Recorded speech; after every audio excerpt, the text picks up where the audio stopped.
Bonjour et bienvenue sur ma chaîne de podcast Milly Framboise. Comme promis dans ma précédente vidéo, aujourd'hui je reviens avec un top 10 de mes meilleures lectures de l'année 2022. Ce top me tenait à cœur puisque j'ai démarré cette chaîne de podcast en octobre, donc ça fait à peine 2 mois, un peu plus de 2 mois, et du coup vous n'avez pas eu un aperçu de tout ce que j'ai pu lire au cours de cette année.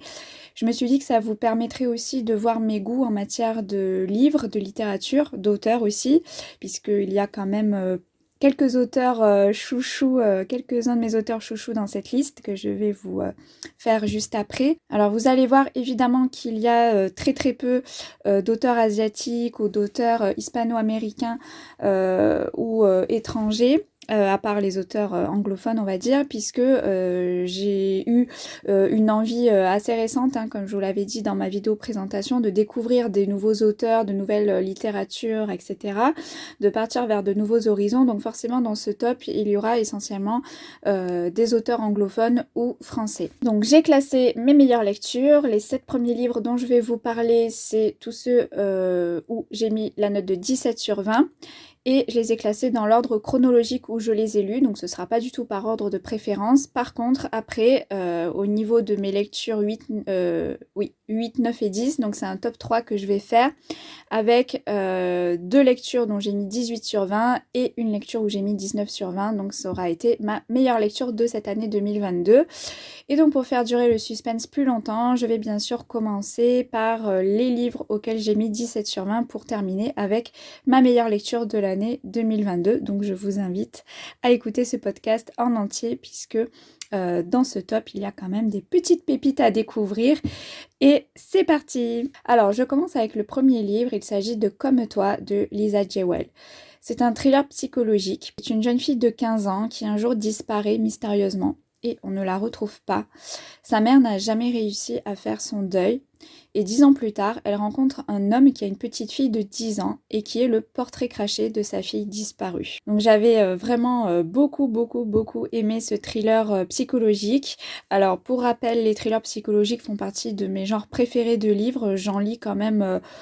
alors peut-être pas de façon régulière, mais j'en lis, on va dire, de temps en temps au cours de l'année. Et c'est plutôt ce type de thriller-là que je lis par rapport à d'autres types de thrillers. J'adore tout ce qui est psychologique. J'ai trouvé beaucoup de suspense dans ce thriller-là. Je l'ai trouvé addictif. On avait toujours envie de savoir la suite.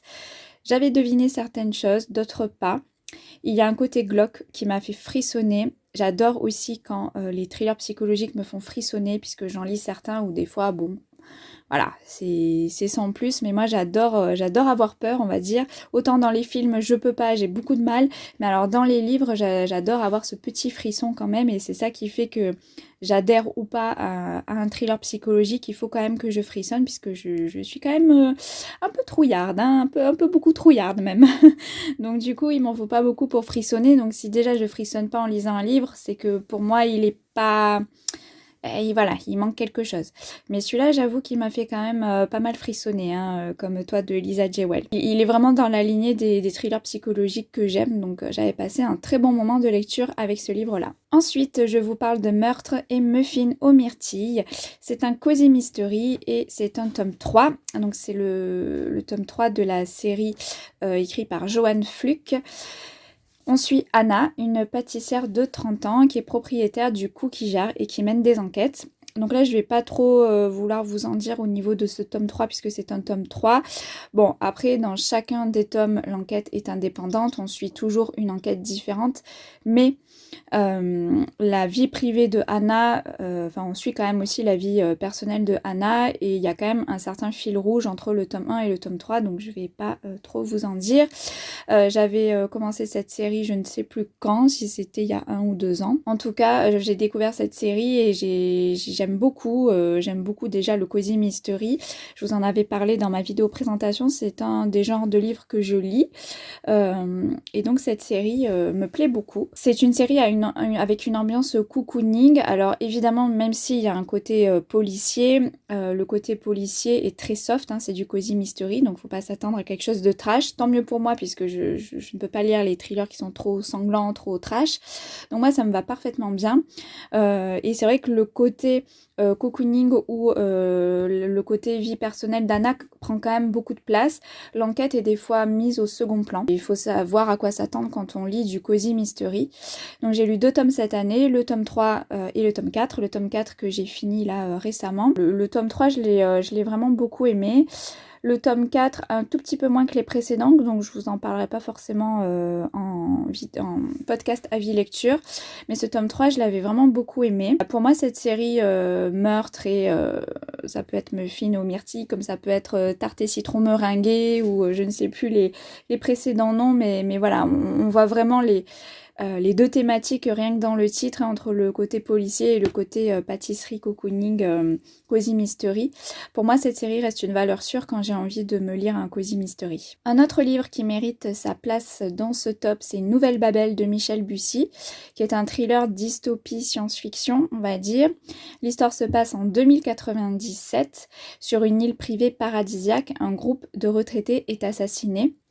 Donc Michel Bussy nous emmène ici sur un décor de science-fiction, dans une enquête palpitante où les nouvelles technologies sont monnaie courante. Et alors la thématique principale de ce livre, c'est en fait le nouveau moyen de transport qui existe déjà depuis très longtemps, mais dont s'est servi ici Michel Bussy, c'est la téléportation. Il en a fait sa sauce à lui, il a vraiment apporté sa petite touche personnelle. Ce qu'il y a de génial, c'est qu'en habitant en France, eh bien, on peut aller prendre notre petit déjeuner sur les îles Maldives, par exemple, et être à 9h au bureau à Paris. Voilà, plus d'avion, plus de train. Mais malheureusement, comme chaque nouveauté, comme chaque chose qui émerge, notamment en matière de nouvelles technologies, il y a des dérives, et c'est ce qu'a essayé aussi de montrer Michel Bussy. Pour ma part, j'avais eu un gros coup de cœur pour cette thématique de la téléportation qui m'a fait rêver. J'ai une peur panique de prendre l'avion. Je n'ai jamais pris l'avion de ma vie. Je compte le prendre, hein, c'est sûr, mais ça viendra, ça viendra. Et du coup, évidemment, ça m'avait fait rêver de me dire que alors, je vous dis pas exactement comment les gens se téléportent, comment les personnages se téléportent dans le livre. Qu'en un quart de seconde, on peut se retrouver à l'autre bout de la planète. Évidemment, ça m'avait fait rêver, hein, voilà. Et tout ceci évidemment autour d'une enquête policière, puisque Michel Bussy reste quand même en premier lieu un auteur de romans policiers, même si là il y a une grosse part de science-fiction. J'avais trouvé l'histoire passionnante et elle révélait pour moi encore une fois le talent de Michel Bussy qui, même en sortant de sa zone de confort, nous propose une histoire qui tient complètement la route. Je vous parle ensuite de Siège 7A de Sébastien Fitzek.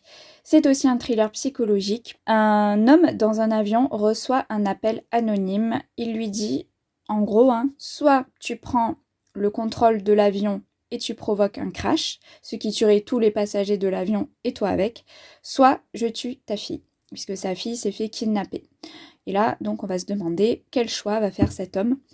Donc j'avais acheté ce livre rien que pour cette phrase, et quand j'avais lu le résumé avec cette phrase d'accroche derrière, j'avais trop envie de savoir. Je trouvais que le dilemme était tellement horrible, j'avais trop hâte de savoir ce que cet homme-là allait faire. Et je n'ai pas été déçue. L'histoire est en huis clos, on est enfermé dans l'avion quasiment tout le long de l'histoire. Donc vous imaginez bien, comme je vous ai dit précédemment, ma peur panique de l'avion. Voilà, ce thriller était pile poil pour moi. Je pense que je le relirai pas juste avant de prendre l'avion, hein, on va éviter. Mais voilà, ça rendait l'atmosphère complètement angoissante et anxiogène. Heureusement, j'étais bien tranquille sur mon canapé en train de lire ce thriller. J'avais trouvé beaucoup de suspense, de rebondissements, de révélations auxquelles je ne m'attendais pas. Encore une fois, c'est le genre de thriller psychologique que j'aime vraiment beaucoup. On ne s'ennuie pas, c'est beaucoup de...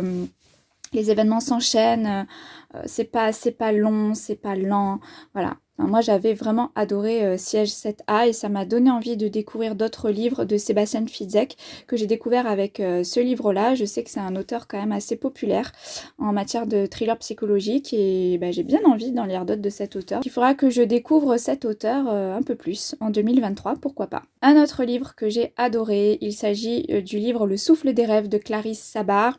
Donc Clarisse Sabart fait aussi partie de mes auteurs préférés. C'est un livre à la fois historique avec des secrets de famille. On est ici en 1987 à New York. Abby est perdue, autant dans sa vie privée que professionnelle, et elle va décider sur un coup de tête de partir en Irlande, l'Irlande qui est la terre de ses ancêtres, chez sa mère plus particulièrement, avec qui elle a toujours eu des rapports assez éloignés car sa mère était une actrice très connue. Donc elle ne s'est jamais trop occupée de sa fille lorsqu'elle était plus jeune. Du coup, Abby a été élevée par sa grand-mère. Et un soir, un soir où Abby est chez sa mère en Irlande, elle lui remet une valise où se trouvent des cassettes audio enregistrées par sa grand-mère, donc sa grand-mère qui l'a élevée.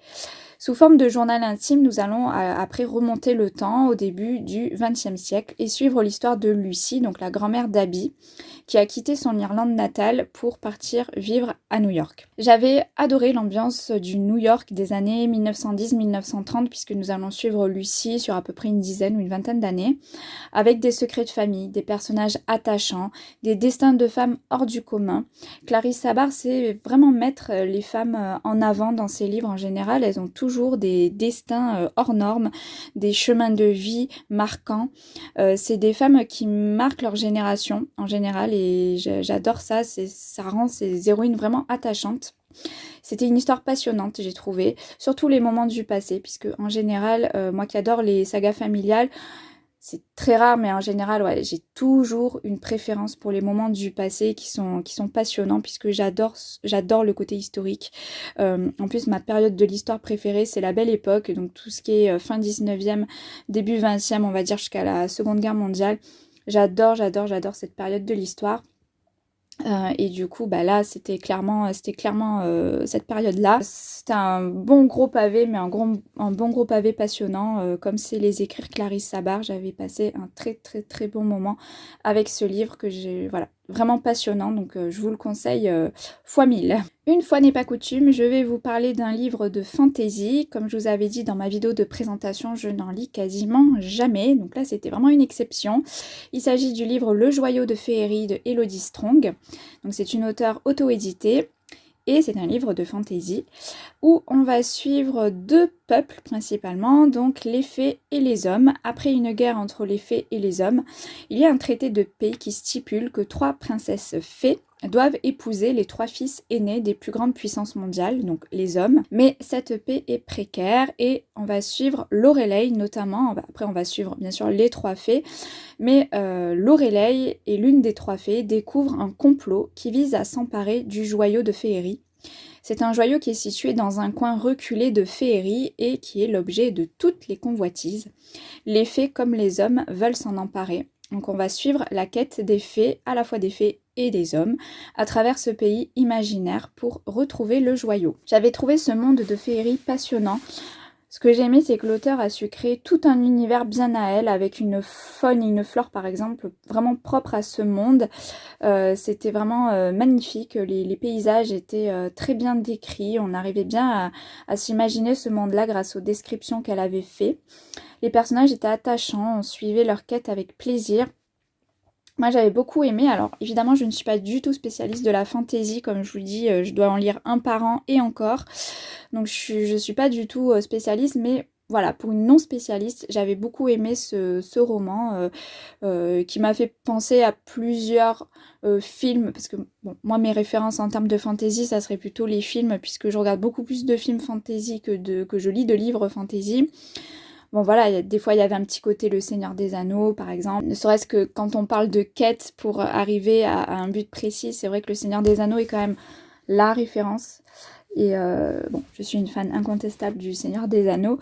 Mais oui, j'avais beaucoup aimé ce petit roman de fantasy. Donc si vous voulez découvrir ce livre, pourquoi pas soutenir en même temps une auteure auto-éditée. Et si vous aimez la fantasy, eh bien, je vous encourage fortement à découvrir ce livre. Et même si vous n'êtes pas très fan comme moi, eh bien, je pense que ce roman pourrait vous plaire. Celui-ci, je vais vous en parler rapidement puisque je vous en ai parlé dans mon premier avis lecture. Il s'agit de La Bibliothèque des rêves secrets de Michiko Aoyama. C'est un livre contemporain feel good. L'action va se passer dans une bibliothèque assez particulière où chaque lecteur qui vient pour un but précis se voit conseiller par une bibliothécaire plutôt étrange, un livre qui n'a rien à voir avec ce pourquoi ils étaient venus à la base. mais c'est un livre qui pourrait bien changer leur vie. Donc j'avais adoré ce livre à l'ambiance très cocooning et qui fait réfléchir à sa propre vie, hein, ses propres aspirations, ses rêves. C'était un livre rempli de positivité et poétique. J'avais vraiment beaucoup aimé et c'était une de mes premières découvertes en auteur asiatique, donc auteur japonais là en ce qui concerne ce livre-là. Et ça m'avait donné très envie de découvrir bien sûr d'autres livres d'auteurs asiatiques, notamment dans ce style-là. J'aime beaucoup le contemporain avec une petite touche de feel good qui peut nous faire aussi réfléchir et voir aussi la mentalité, la façon de vivre des japonais, des asiatiques par extension. J'aime beaucoup, j'ai beaucoup aimé ça dans ce livre-là. Maintenant, ça y est, je passe au top 3 de mes 3 meilleures lectures de l'année 2022. Donc, pour les 2 livres qui vont suivre, je leur ai mis la note de 18 sur 20. Donc, ça a été vraiment des coups de cœur. Les 3 livres qui vont suivre ont été des coups de cœur. Donc, je commence avec La Dacha de Agnès Martin-Lugan. C'est un livre contemporain. Ici, on va suivre une jeune femme qui travaille dans un hôtel depuis une quinzaine d'années. Les propriétaires l'ont pris sous son aile lorsqu'elle était plus jeune. Cet hôtel, c'est toute sa vie pour elle. Elle met toute son énergie, tout son amour pour entretenir cet hôtel. C'est une femme qui a été mariée, qui est séparée de son mari, qui a eu 2 enfants. Et donc, elle jongle avec sa vie de maman et à la fois avec la gestion de cet hôtel, la bonne marche de l'hôtel, d'autant plus depuis que les propriétaires sont décédés et donc c'est elle qui doit tout gérer puisque les propriétaires lui ont légué cet hôtel. Donc elle a beaucoup plus de responsabilités qu'avant. Agnès Martin-Lugan fait partie de mes auteurs préférés aussi, comme je vous l'ai dit, hein, dans ce top il y a quasiment regroupé tous mes auteurs préférés, c'est obligé de toute façon, enfin c'est obligé. Et voilà, hein, c'est mes auteurs préférés, c'est pas pour rien. Quasiment tous ces livres ont été des coups de cœur pour moi, Agnès Martin-Lugan, et celui-ci n'a pas dérogé à la règle. J'ai absolument adoré. Les personnages sont attachants. Le lieu aussi, cet hôtel, j'ai trouvé très... Enfin, ça donnait envie d'y aller, quoi. Donc la dacha, le titre du livre, c'est en fait le nom de l'hôtel, puisque la propriétaire de l'hôtel était d'origine russe. C'est un endroit où il fait bon vivre. Je l'imaginais vraiment comme un hôtel de campagne, perdu au milieu un peu de la campagne ou de la forêt, avec beaucoup de charme, un hôtel de charme. Voilà, c'est comme ça que je le voyais en tout cas. Alors bien sûr, comme dans tous les livres d'Agnès Martin-Lugan, il y a de la romance et comme chaque fois, j'adore. J'ai adoré cette histoire d'amour. Comme toujours, pour moi, Agnès Martin-Lugan sait écrire des histoires d'amour qui sont pas du tout niaises, qui sont matures. Il y a de vrais sentiments derrière qui sont fondés. C'est pas basé sur le physique de la personne, puisque ça, je ne peux plus lire ce genre de romance où la fille, au bout de 2 lignes, craque sur le torse du personnage masculin ou... Enfin voilà, je ne peux plus lire ce genre de romance. Avant j'en lisais, mais ça fait quelques années, je ne supporte plus ce genre de romance. Donc heureusement, Agnès Martin-Lugan n'écrit pas du tout ce genre-là. C'est vraiment que les personnages apprennent à se connaître et au-delà du physique, c'est vraiment la personnalité de chacun qui est... qui est mis au premier plan et c'est ce que j'aime. Cette histoire d'amour m'a vraiment beaucoup touchée. Donc il n'y a pas que ça évidemment, mais voilà, il y a quand même la romance qui est quand même présente dans ce livre-là. Et bien sûr, on suit le quotidien de cette jeune femme qui fait tout pour maintenir l'hôtel à flot depuis le décès des propriétaires et qu'elle considérait un peu comme sa deuxième famille. Donc évidemment, elle gère son deuil aussi en même temps. Il y a beaucoup de thématiques qui se mélangent dans ce livre qui était très touchant et je m'en souviendrai de La Dacha. C'est un livre qui m'a quand même beaucoup émue et beaucoup plu. L'avant-dernier livre de ce top, c'est Les Secrets de Fleet House de Lucinda Riley. Donc lui aussi, je vais passer assez rapidement puisque je vous en ai parlé dans ma précédente vidéo. Donc c'est un livre policier avec des secrets de famille. Un jeune homme est retrouvé mort dans un prestigieux internat. Le directeur veut conclure à un accident, mais l'inspectrice Jazz Hunter n'est pas de cet avis. Une enquête va donc être menée et va faire ressortir des secrets vieux de 30 ans. C'est une histoire que j'ai trouvée passionnante du début à la fin. J'ai trouvé aucune longueur. Tout se recoupe bien. On a les réponses à nos questions. Pour moi, c'était un très très bon roman policier. Et donc, si vous voulez en savoir un petit peu plus avec mon avis plus détaillé, je vous invite à à écouter plutôt mon podcast, mon dernier podcast que j'ai mis en ligne juste avant ce top, donc avis lecture 2, où vous aurez mon avis beaucoup plus détaillé qu'ici. Je préfère parler plus en détail d'autres livres que je vous ai pas encore parlé. En tout cas, je vous reconseille très chaudement Les Secrets de Fleet House si vous aimez les romans policiers. Tadam! Et voilà ma meilleure lecture de l'année 2022, Le Chant du Rossignol de Christine Hanna. Je lui ai mis la note de 19 sur 20. Ça a été un énorme coup de cœur. J'ai lu ce livre en janvier 2022, donc ça fait presque un an et je m'en rappelle encore, donc c'est pour vous dire à quel point il m'a marqué. C'est un roman historique, on est à l'aube de la Seconde Guerre mondiale, en 1939 plus précisément, dans un petit village de la Loire, et on va suivre deux sœurs au caractère radicalement opposé. Premièrement, il y a Vianne, une vingtaine d'années, qui vit avec son mari et sa fille. Elle a une vie bien rangée, elle fait toujours tout comme il faut, la jeune fille obéissante qui fait tout bien. Et de notre côté, on a Isabelle, 18 ans, qui est beaucoup plus libre, elle a beaucoup plus une personnalité rebelle, elle en fait souvent qu'à sa tête. Et quand la guerre éclate, le mari de Vianne doit partir au front et Isabelle se voit envoyée de force chez sa sœur par leur père, puisque leur père pense que Isabelle sera plus en sécurité avec sa grande sœur, donc elle part s'installer chez sa sœur. Mais elles ont vraiment des caractères trop opposés et du coup, eh bien, ça a du mal à passer entre les deux sœurs. Du coup, Isabelle en a marre et elle décide de tout quitter et de partir toute seule à Paris. Elle va donc entrer dans la résistance quand sa sœur va être obligée de cohabiter avec l'ennemi car un nazi va venir s'installer chez Vianne. J'ai trouvé cette histoire tellement passionnante. On suit les deux points de vue des deux sœurs, donc c'est souvent, je ne me rappelle plus exactement le découpage du livre, mais il me semble que c'est un coup un chapitre avec Vianne, un chapitre avec Isabelle.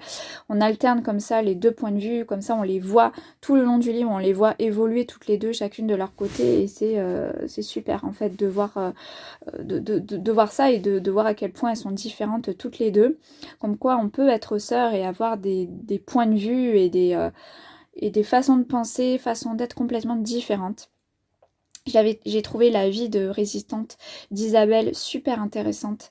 J'avais souvent la boule au ventre car à chaque fois j'avais peur qu'il lui arrive quelque chose. C'est une jeune femme tellement courageuse. Et d'un autre côté, Vianne aussi, j'avais beaucoup d'empathie pour elle parce que, eh bien, elle n'a pas le choix que de vivre avec un nazi et si elle ne veut pas avoir de problème, elle doit filer droit et faire profil bas. J'ai sans cesse tremblé pour ces deux sœurs. Je lisais ce livre, j'étais en apnée totale. Et ce que j'ai adoré aussi, c'est qu'au-delà de l'histoire de ces deux sœurs, c'est le quotidien des Français sous l'occupation allemande que l'on suit et qui est extrêmement bien décrit par l'auteur. Vraiment, c'est tellement immersif. C'est vraiment le mot, c'est immersif. On lit ça, on a vraiment l'impression de vivre pendant la guerre. C'est impressionnant ce livre, comme il était bien détaillé. Et en fait, je ne voyais pas les pages défiler, alors que le livre fait quasiment 700 pages. Mais c'est tellement passionnant qu'on ne voit pas le temps passer. Je me rappelle que je faisais défiler les pages sans me préoccuper des pages où j'en étais, ou combien il me restait à lire. Au contraire, plus j'arrivais vers la fin, plus je me disais « Oh là là, c'est bientôt fini ». Pour moi, c'est un énorme coup de cœur ce livre. Je sais qu'il me marquera pendant longtemps.